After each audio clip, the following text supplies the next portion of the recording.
Assalamualaikum warahmatullahi wabarakatuh dan salam sejahtera. Yang mulia, Tuan Pengerusi Majlis, barisan panel hakim yang arif lagi bijaksana, penjaga masa yang mengadili ketetapan masa, guru-guru serta rakan-rakan yang dikasihi sekalian. Nama saya Nur Fatanatun Najiah binti Badrul Hisam, umur saya 11 tahun dan bersekolah di Sekolah Kebangsaan St. Bernadette Convent Batu Gajah, Perak. Hari ini, saya ingin membuat resensi terhadap sebuah novel seram yang bertajuk Kubur Bernyawa.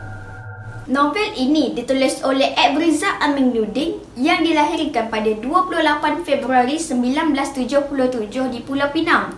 Karya pertama dalam tulisan adalah puisi yang tersiar dalam majalah Mutiara Bahasa yang berjudul Roda Kehidupan pada tahun 1993. Karya tersebut telah menjadi titik permulaan pada perjuangan beliau dalam bidang penulisan.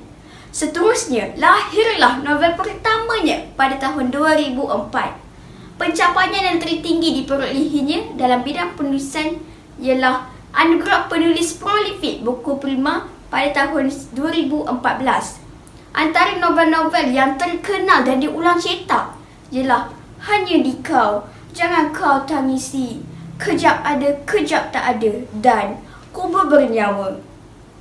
Novel ini diterbitkan oleh grup buku Karangkraf dengan cetakan pertamanya pada tahun 2014. Novel ini juga mengandungi 480 halaman muka surat dan boleh dapati dengan harga RM19.90. Novel ini juga dicetak oleh Ultimate Print Sendirian Berhad. Novel ini menggunakan gaya bahasa yang mudah difahami. Penggunaan pembendaharaan kata dan dialog-dialog perbualan ditulis dengan baik. Banyak ungkapan kata indah yang terselit dalam novel ini. Antaranya, duit boleh membuatkan seseorang itu berubah menjadi orang lain. Sekumpulan remaja dari Kolej Iman Shah mengadakan perkemahan di Hutan Simpang Kafi ketika cuti semester pertama pada tahun yang terakhir itu.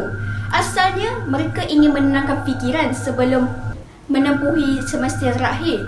Namun, apa yang dihajati tidak menjadi kenyataan kerana mereka telah membangkitkan roh yang sudah lama tertanam di situ.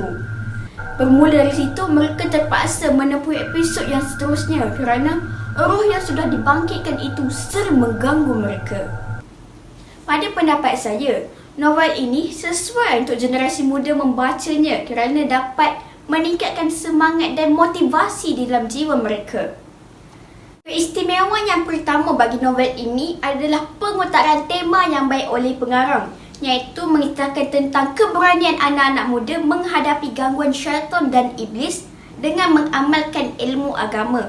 Seterusnya, novel ini juga menarik dan istimewa kerana banyak nilai dan pengajaran yang boleh dijadikan iktibar kepada masyarakat, seperti kejujuran dalam persahabatan serta pentingnya menunaikan janji dalam hidup.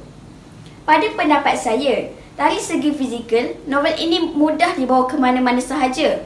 Bagi segi isi dan cara penulisan pula, amat sesuai untuk semua tahap usia membacanya kerana penggunaan kosakatanya mudah dan senang difahami oleh masyarakat umum. Walau bagaimanapun, ada sedikit kelemahan daripada segi penggunaan warna tulisan pada kulit buku yang kurang menarik dan tidak jelas. Tulisan bernyawa tidak dapat dilihat sekiranya dilihat dari jarak yang jauh. Akhir sekali, banyak pengajaran yang kita peroleh daripada novel ini berdasarkan nilai-nilai murni yang dipaparkan oleh penulis. Antaranya, kita mestilah berani menghadapi segala ujian agar memperoleh hasil yang baik. Kerjasama antara ahli kumpulan penting agar meringankan perkara yang berat dan memudahkan perkara yang susah. Berat sama dipikul, ringan sama dijinjing. Jadi, sebelum saya akhiri resensi novel ini, saya suka untuk menyuruh semua generasi muda mendapatkan novel Kubur Bernyawa ini kerana ia menarik. Di samping itu, kita dapat merasai sendiri bagaimana menghadapi situasi yang menyeramkan dan mendebarkan. Sekian. Kawan-kawan yang dihormati sekalian, tajuk pilihan saya pada hari ini ialah Sikap Peka Ibu Bapa Menjana Kecemerlangan Anak-anak. Keluarga ialah sebuah institusi sosial yang asas. Kecemerlangan anak-anak bermula daripada sebuah keluarga yang mempunyai ibu bapa yang peka. Pada pendapat saya, ibu bapa perlu melengkapkan diri dengan ilmu mendidik anak-anak agar mereka cemerlang dalam hidup. Pertamanya, ibu bapa perlu menjadi suri teladan dan memberi didikan agama kepada anak-anak. Seorang bapa perlu berinteraksi dengan sopan dan lemah lembutnya dengan anak-anaknya. Ibu bapa juga perlu saling hormat menghormati antara satu sama lain. Apabila anak melihat keharmonian ibu bapa, maka mereka akan menanami sikap baik tersebut kerana bapa borik, anak rintik. Sebagai contoh, pelajar terbaik UPSR 2019, Syahmi Yusof memberi petua untuk cemerlang, iaitu kita perlulah menghormati ibu bapa dan jaga solat. Kedua, ibu bapa perlu mengawasi dan memantau kegiatan anak-anak. Ibu bapa perlu mengawasi dan memantau kegiatan luar anak-anak agar mereka tidak terjebak dalam kancah negatif. Mereka akan cemerlang tanpa gangguan anasir buruk. Pada hari ini, kita dapati ramai anak dibiarkan bebas, gagal dalam hidup mereka. Contohnya dalam sosial media yang sering memaparkan kisah kerosakan akhlak seperti penyalahgunaan dadah, kes bunuh dan meragut. Ibu bapa perlu memberikan kasih sayang.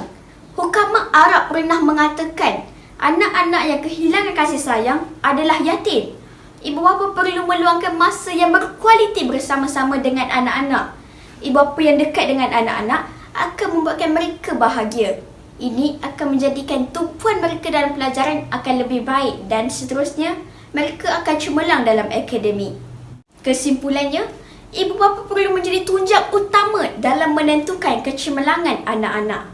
Kerana sikap peka ibu bapa menjana kecemerlangan anak-anak. Sekian, terima kasih.